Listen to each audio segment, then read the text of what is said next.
One Sunday, I didn't show up. No call, no visit, nothing. And you know what? Nobody noticed. Not even a message asking if I was okay. That's when I knew I wasn't family anymore. I was just familiar.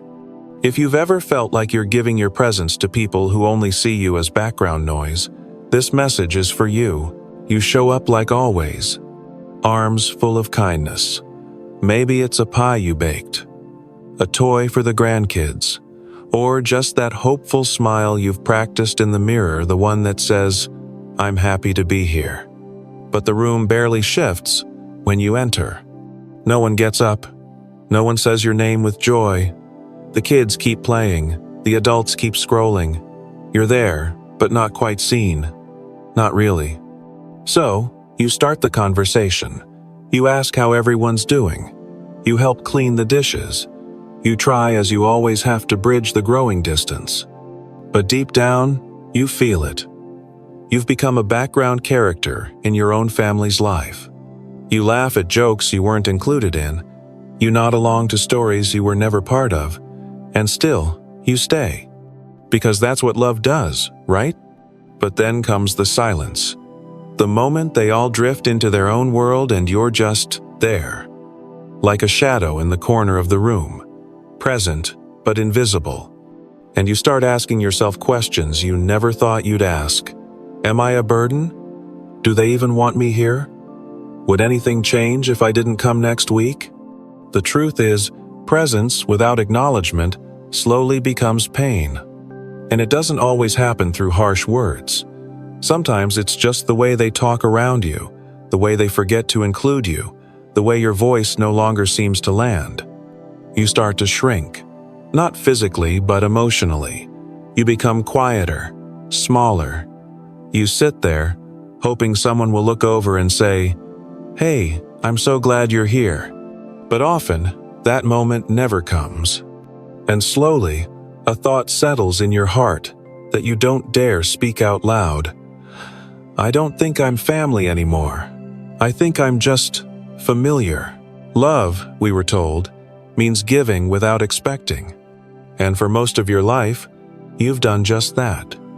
You gave rides, meals, second chances. You gave your patience when they were short, your presence when they were distant, your heart even when it was breaking. Because that's what parents do. That's what good people do. But there comes a moment, often quiet, often late at night, when you start to wonder, when was the last time they called just to hear my voice? When was the last time I felt seen, not needed, not used, but truly valued? That's the ache no one talks about. The one that doesn't come from a fight or a cruel word. It comes from absence.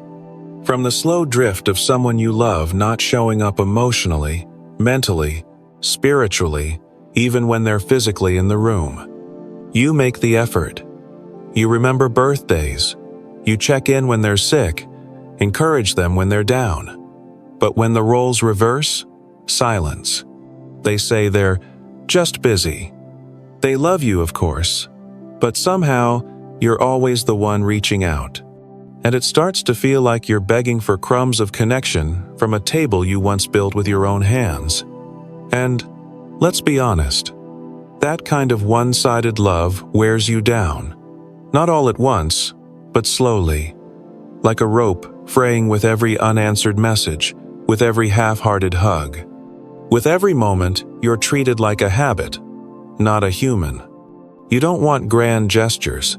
You just want someone to look at you and see you, to notice when you're not okay, to say, "I miss you, I love you, I'm here."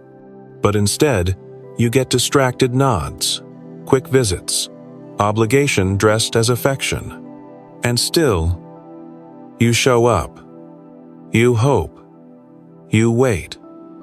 Until one day, something inside you whispers what your heart has known for a long time. Love should never feel this lonely. From the time we were young, we were taught a quiet rule. Family is everything. No matter what happens, no matter how they treat you, you stick by them. You show up. You stay.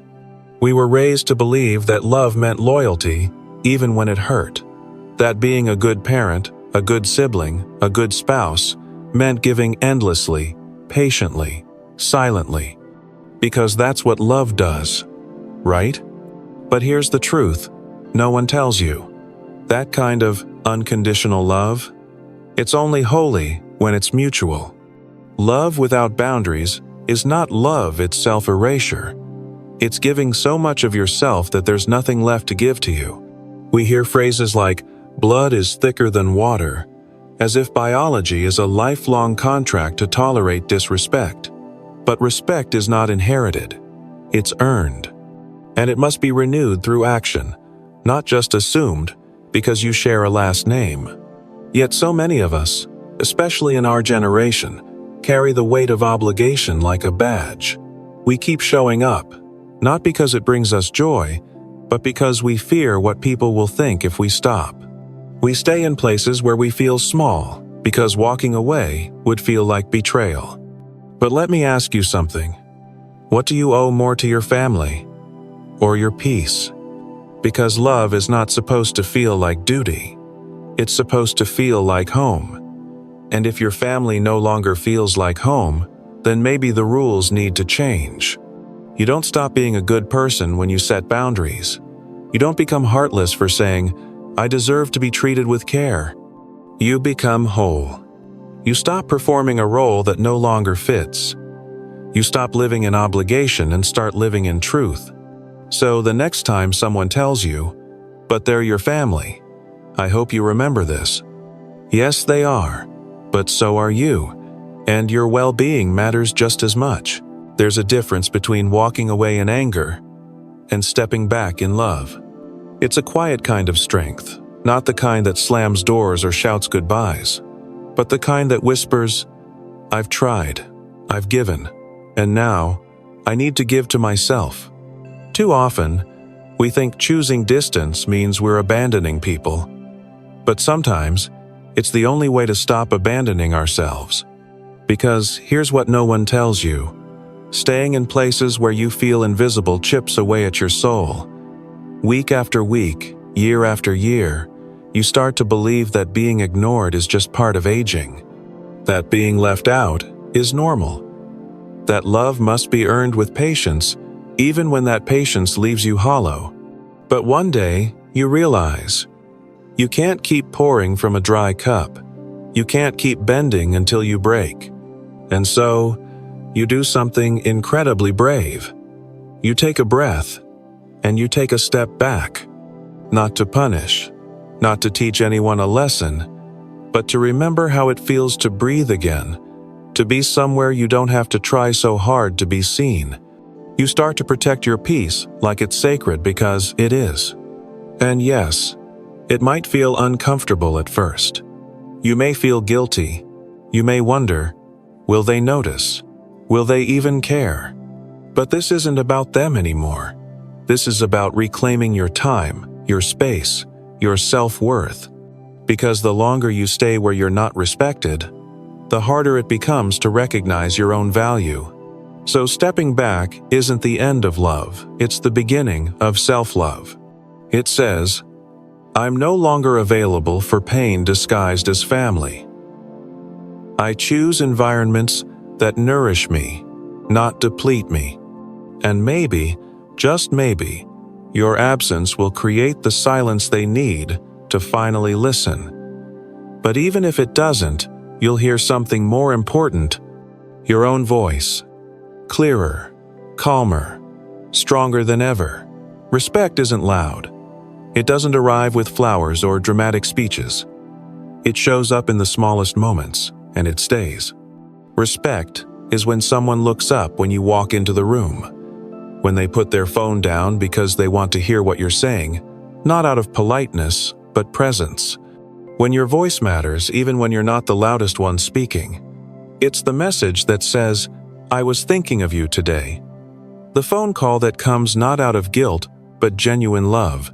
The invitation that doesn't feel like an afterthought.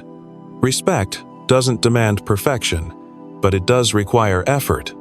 And when that effort disappears not once, but over and over again, you start to feel it in your bones. I'm no longer someone they value. I'm just someone they expect.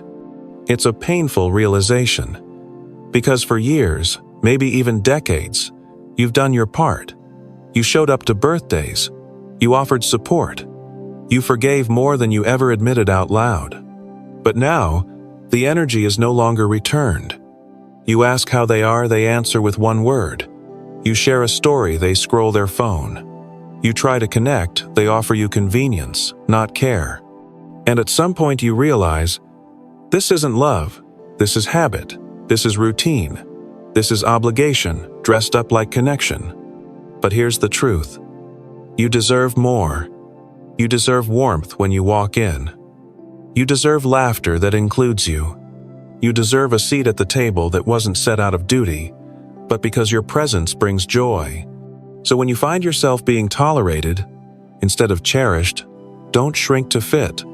Don't whisper when you should be heard. Don't stay where you're only respected on holidays or when it's convenient. Real respect isn't about titles or family roles. It's about how someone treats you when they don't have to. And if that's missing, again and again, it's okay to stop knocking on that door. Not out of anger, but because you finally know your worth. Sometimes, the loudest message you'll ever send is silence. We spend so much of our lives trying to be present, trying to show up, trying to be the reliable one, the strong one, the one who always makes the effort. But what happens when your presence is taken for granted? What happens when the only time they notice you is when you stop showing up? That's the power of absence. Not to manipulate, not to punish, but to reveal the truth.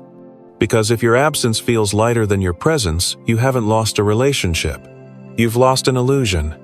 And that realization, as painful as it may be, is where healing begins.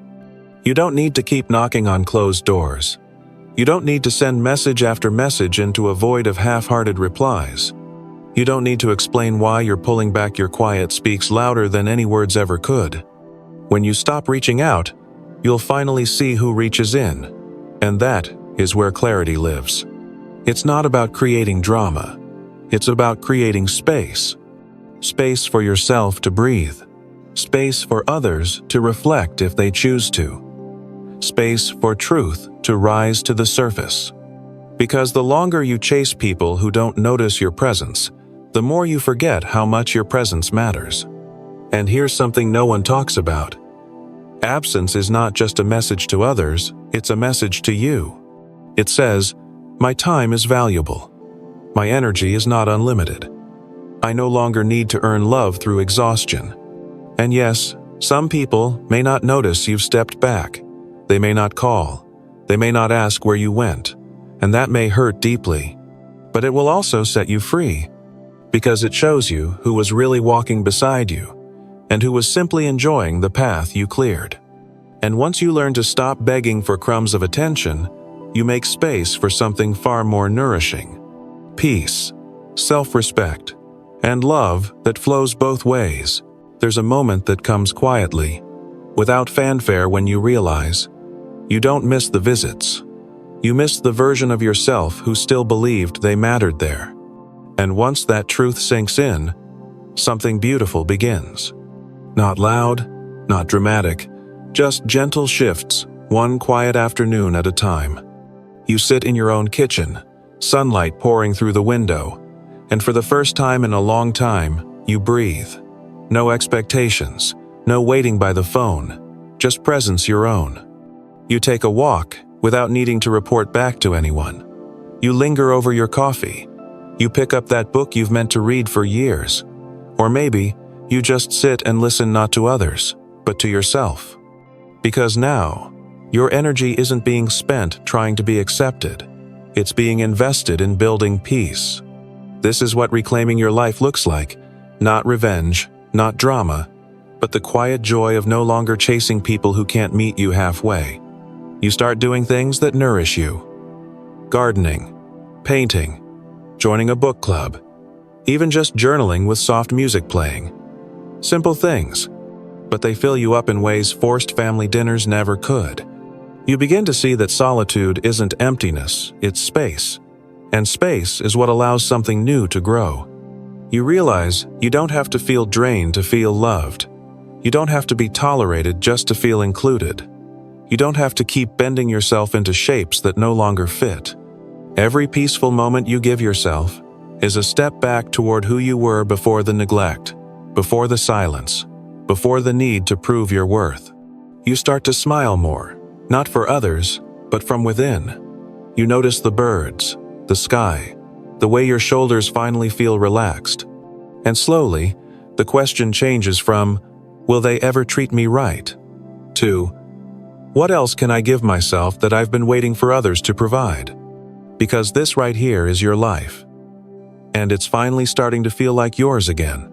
For years, maybe even decades, you've been the parent, the one who always showed up, the one who kept the peace, the one who smoothed over tension, filled in the gaps, made sure everyone had what they needed. But somewhere along the way, you stopped being you. You became a role, a title, a function in the lives of others, not a fully seen, deeply cherished human being. And when you're only seen through the lens of what you do, not who you are, you start to forget yourself, too. You stop sharing your opinions because they interrupt the flow. You stop talking about your dreams because now isn't the time. You stop asking for help because you've always been the strong one, the helper, the fixer, the silent supporter. But let's pause for a second. What if you're allowed to be more than that? What if you were never meant to live your life solely in service of everyone else's? Because underneath the titles mom, dad, grandma, grandpa, there's still a person, a thinker, a feeler, a soul that laughs at silly jokes, tears up at music, gets curious about the world, craves adventure, intimacy, peace. You were never just a caregiver. You were and still are a creative, complex, beautiful human being. And you deserve to be known, not for how well you fulfill a duty, but for who you are when no one needs anything from you. This chapter of your life, it's not about roles anymore. It's about reconnecting with the person behind the title. Maybe that means saying no when you've always said yes. Maybe it means asking yourself, what do I enjoy, not what's expected of me? Maybe it means letting go of who you had to be so you can rediscover who you actually are. Because you're not done yet. You are still becoming. And this time, it's not for anyone else's approval. It's for you. Letting go feels like failure. At first. Like something you worked so hard to build is slipping through your fingers. Like love is supposed to mean holding on even when it hurts. But here's a truth most people never say out loud. Sometimes, letting go is the most loving thing you can do. Not for them, for you. Because holding on to a connection that only brings you pain, that's not love. That's survival. And you didn't come this far in life just to survive. You came to live. Letting go doesn't mean you don't care. It means you care enough about yourself to stop shrinking for people who won't grow with you. It means choosing peace over performance, presence over pretense, truth over tradition. You spent years showing up for others. Now it's time to show up for yourself. You might cry. You might miss them. You might even second-guess yourself on lonely days. That's okay. You're human. But don't confuse the ache of release with regret. What you're feeling is space. Space where something better can begin. Because in letting go of what no longer sees you, you make room for what finally does. You'll start to notice new things. How the sky looks different when you're not distracted by disappointment. How your body feels lighter without the weight of constant rejection. How you start to laugh, really laugh again. And slowly, you realize you didn't lose anything. What you lost was the version of yourself that thought you had to beg for love. What you lost was the belief that your worth depended on someone else's effort. What you lost was the illusion that staying always means caring. And what you found was you. Your voice, your peace, your wholeness. Letting go isn't an ending. It's a return. To the person you were before you felt invisible. To the version of you who still believes in joy, connection, and deep soul-quieting peace. You didn't walk away. You came home. So here, you are not waiting for a phone call, not rehearsing another conversation in your head, but finally breathing. It's quieter now, and at first, that silence can feel unfamiliar, even lonely. But give it time, because within that stillness is something you haven't felt in years: freedom. No more rearranging your day around people who don't even look up when you enter the room. No more asking yourself if you've done something wrong, if you should have said less or given more. Now, you wake up and ask different questions. What do I want to do today? What brings me joy? Who lifts me up, not out of duty but out of love? You sip your coffee slowly. You walk without your phone in hand. You invest your energy in places that fill you, not drain you. And little by little, your life becomes yours again. People might not understand this new version of you. They may call you distant. They may say you've changed. And you know what? They're right. You have changed. You've stopped living for permission. You've stopped shrinking to fit into roles that made others comfortable but left you unseen. Now, your time matters. Your voice matters. You matter. And if anyone questions your distance, you don't need to explain. Your peace says it all. You've spent decades being the rock for others. Now it's your turn to be the foundation of your own joy. Because the truth is, you don't need to be chosen to be valuable. You don't need to be needed to feel loved. You don't need to keep proving you deserve to be respected. You already do. So if this message resonates with you, if you've felt that ache, that silence, that slow drift into invisibility, I invite you to write in the comments, "My time matters," and let us know where you're watching from. Because your story isn't over. Not even close. This next chapter, it won't be written by who shows up. It will be written by how you show up for yourself. And that is the beginning of everything.